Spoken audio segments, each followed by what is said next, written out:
Alright, I got it set in there, and I'll have to say I am kind of impressed. It fits really well. I think I want to notch just a little bit here where the cowling comes into the plate. Just give myself a little more clearance.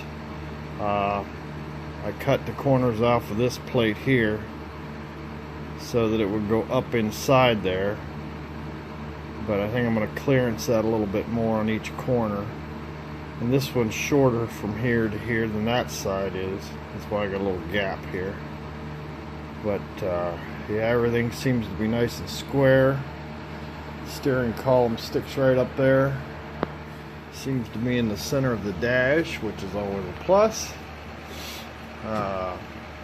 Sticks up there above the dash a good ways, but I don't have any problem with that because I always hated driving a tractor all hunched over. So I think the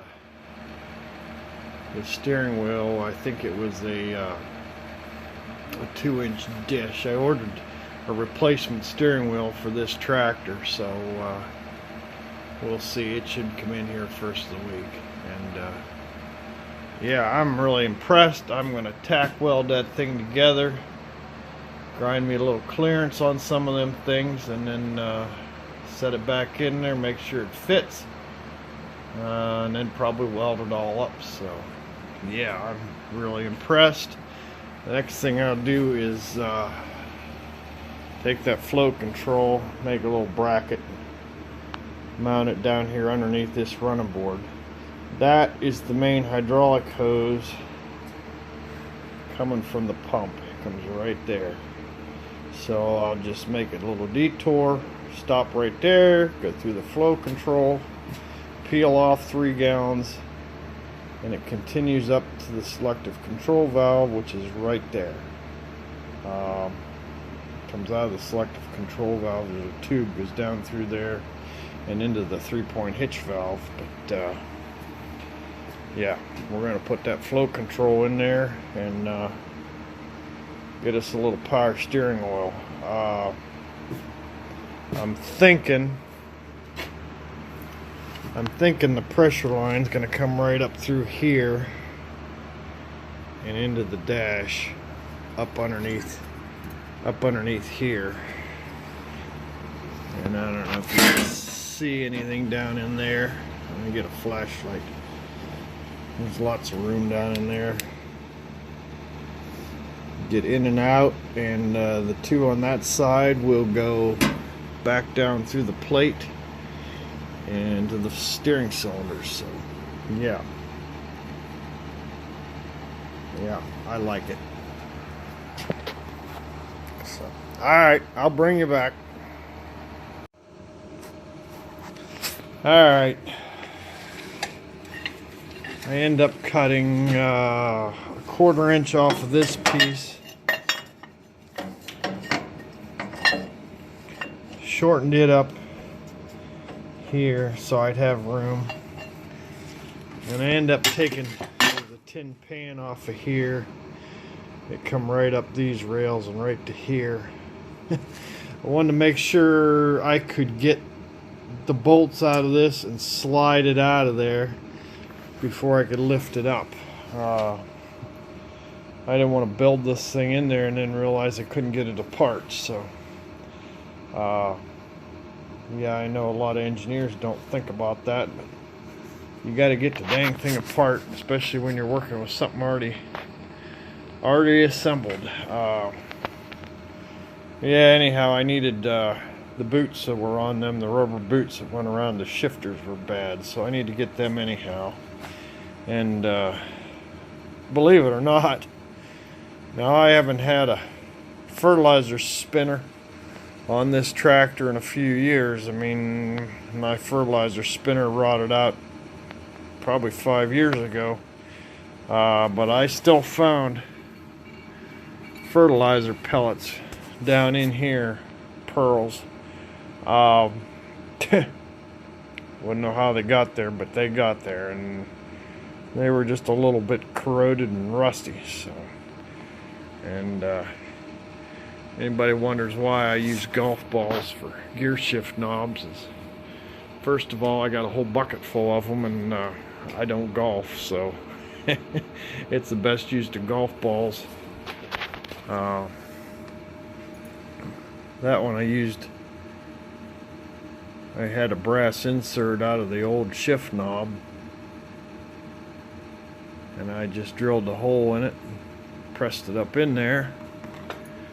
And this one I just drilled and threaded. So yeah, that's why I use golf balls for shift knobs.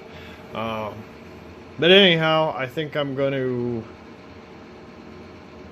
tack weld my channel iron on there and get it all set back together and tack weld it together and make sure I can get it apart. I'm pretty sure I can, but we'll go from there. Alright, I'll bring you back. Alright, I don't know, it's Sunday, January 13th. I got some work done on the 820 today. I got my steering column all finished up, bolted in there. There's 4 bolts down here in the base and the 3/8 plate. These bolts here hold the steering column in. The steering valve is in there. Let me get some light on it here. Steering valve's in there. I got 4 fittings in there for that. Yeah, everything's lined up pretty square, pretty straight in the dash. I'm expecting a steering wheel first of the week.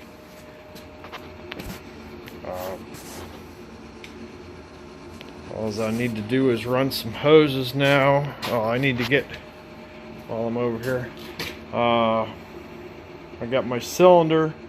I got some tie rod ends in order to go in there, and I'll have to drill and ream a hole in that to attach my cylinder between there, and then I'll need 2 hoses to go up into the plate there, and that'll go into the valve on these 2 sides.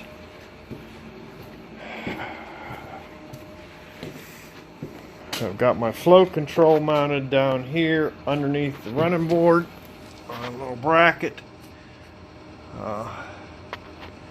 That hose there will go into that male fitting right there, and then from there it'll go to the steering and the rest of the hydraulics out of the tube in the back there.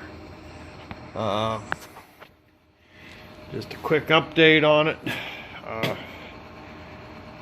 I don't know, I'll probably post this with one of the other videos, but yeah, that's what I got done today. I'm probably going to tear that out of there one more time and put some black paint on it so that it won't rust.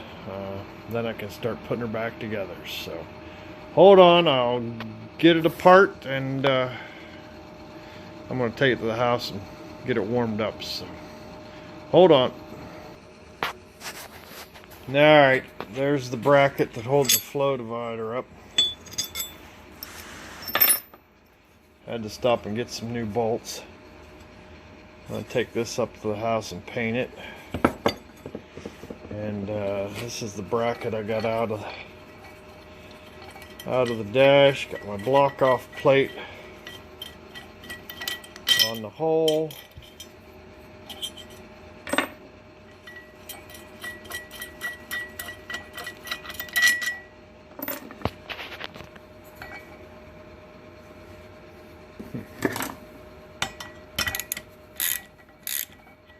This does slide right up in there. Yeah.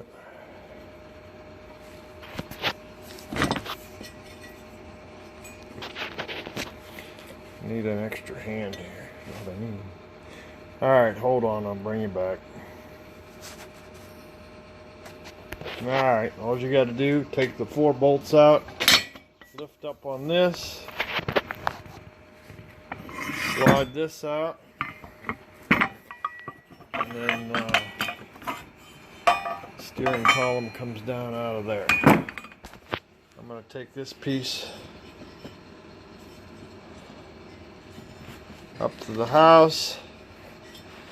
I did grind this weld off here because I wanted to look smooth on the dash, but yeah, I think it turned out pretty good. Looks fairly nice. Yeah, I'm gonna put some paint on it, and before I put it all back in there. The fittings are all in there. These are all 3/8 JIC. That's plenty. I'm gonna run some 3/8 hose up to them. That's plenty for the 3 or 4 gallon a minute that I'm gonna be running for the steering. And yeah, the hydraulics, the main hydraulic line will be 1/2 inch in and 1/2 inch out. I need to put some pipe sealant on those. Those are just pipe threads there. These have an O-ring on them. These are Boss O-ring fittings into this housing, so they have an O-ring in this. Anyhow, that's what I'm up to today, and it's about dark outside. I'm gonna call it a night, so thanks for watching.